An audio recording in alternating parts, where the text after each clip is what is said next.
불교하면 무슨 종 이런 이름을 떠올리게 되죠. 한국 불교에서는 조계종, 중국 불교에서는 천태종, 화엄종 이런 이름들을 듣게 됩니다. 왜 그런 종이라고 하는 타이틀이 필요할까요? 여기는 이유가 있습니다.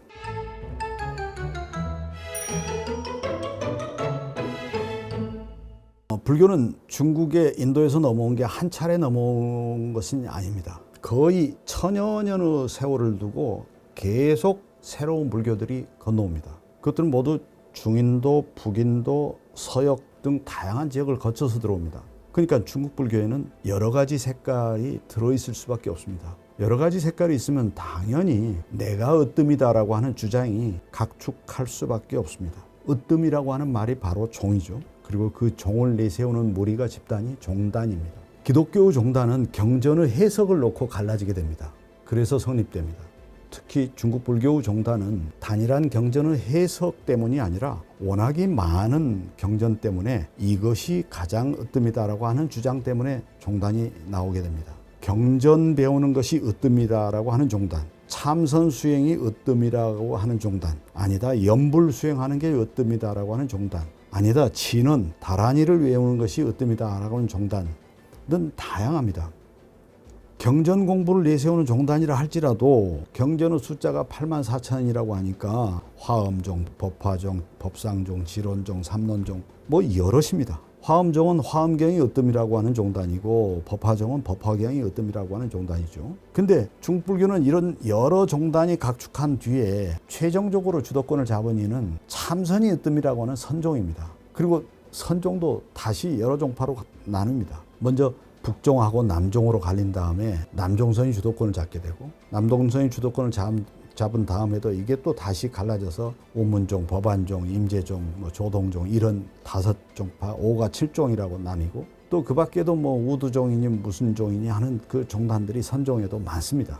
근데 중국불교 선종에서 내세우는 참선수행은 인도불교에서 내세우는 참선수행하고는 전혀 다른 방법론입니다. 특히 이 화두를 가지고 참선한다라고 하는 이 간화선, 남종에서 내세우는 선이죠. 남종선은 순전히 중국적 전통에서 만들어진 방법론으로서 붓다의 가르침과는 심하게 말하자면 아무 상관없는 것이라고 말할 수 있습니다. 그래서 중국에서 만들어진 선종불교는 중국화한 불교 정도가 아니라 중국적 불교라고 보는 게 타당합니다. 그 점에 대해서는 나중에 별도로 말씀드리겠습니다. 그러면 조계종이라고 하는 한국 불교 타이틀은 어떻게 해서 나온 것인가요? 한국에도 불교는 중국에서 오랜 세월 걸쳐서 계속 들어옵니다. 모두 중국에서 들어오죠. 그래서 중국 불교 다양한 종단들이 거의 다 들어옵니다. 초기에는 중국과 마찬가지로 경전 공부하는 여러 종단이 들어서죠. 근데 신라 말기에 이르면 스님네들이 중국으로 유학을 가가지고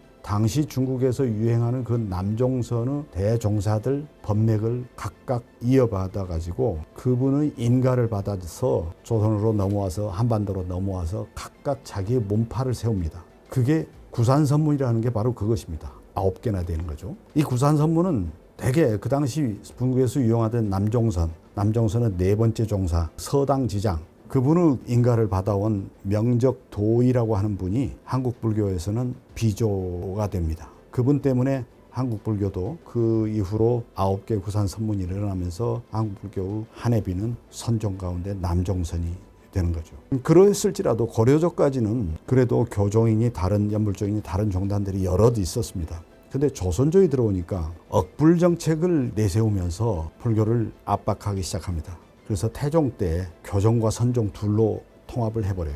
그리고 그 다음 임금 세종 때는 아예 둘을 합해서 하나로 만들어 버립니다. 그러니까 이 조선왕조 승려들은 이 조선의 불교는 교를 먼저 배운 다음에 선을 수행하는 그런 종단이다라고 표방하게 됩니다. 말이야 교종과 선종을 다 배운다라고 하는 거지만은 그래서 한국 불교의 특징은 통불교다 이런 말도 나오게 됩니다만은 사실상 한국 불교는 선종을 표방하는 종단입니다. 하나로 통합됐으니까 종단 이름을 내걸 필요는 없었겠죠. 근데 이전의 여러 종단하고 차별화한다. 그리고 남종선의 전통을 이은 종단이다. 이런 것을 선명하게 내세우기 위해서 조계종이라고 하는 이름을 내겁니다. 이후에 조선왕조 이후로 한국 불교는 오로지 조계종이라고 하는 이름으로 내려옵니다. 요즘 볼 수 있는 조계종 이외의 여러 종단들 뭐 수십 개가 넘는다고 하던데 이런 것들은 행정 절차에 따라서 새로 등록이 된 종단들이지 그 성격은 조선시대의 불교하고 크게 달라진 종단은 없습니다. 이 남종선은요, 초접, 달마, 해가, 승찬, 도신, 홍인, 해능 이 6대 해능 스님에 이르러서 이루어졌다라고 하는 건데, 이분이 수도 장안에 있지 않고 광동성 소주 조계라고 하는 지명이 있는 곳에서 있는 그 보림사라고 하는 절에서 남종선을 개창합니다. 그래서 이 조계라고 하는 이름은 남종선을 상징하는 낱말이 됩니다. 한국불교에서는 이 조계라고 하는 이름을 남종선을 상징한다는 차원에서 종단의 이름으로도 쓰고, 저기 전라도의 송광사하고 서남사 뒷산도 조계산이라고 쓰고 할 정도로 남종선이라고 하는 기치를 강조합니다. 그러니까 그 남종선 가운데서도 한국불교는 특히 임재종을 이었다라고 하는 것을 내세웁니다. 이런 건요, 차별심을 내세우는 가르침인 그 불교에서 이렇게 계보를 중시한다는 것은 이건 뭘까요? 이건 한자 문화입니다. 중국 불교적인 사유 틀을 그대로 옮겨온 겁니다. 이런 것은 저는 불교 출발점에 대한 탐구도 부족한 처사일 뿐더러 한국 불교만의 독특한 개성에 대한 어떤 고민도 없는 그런 행태라고 봅니다.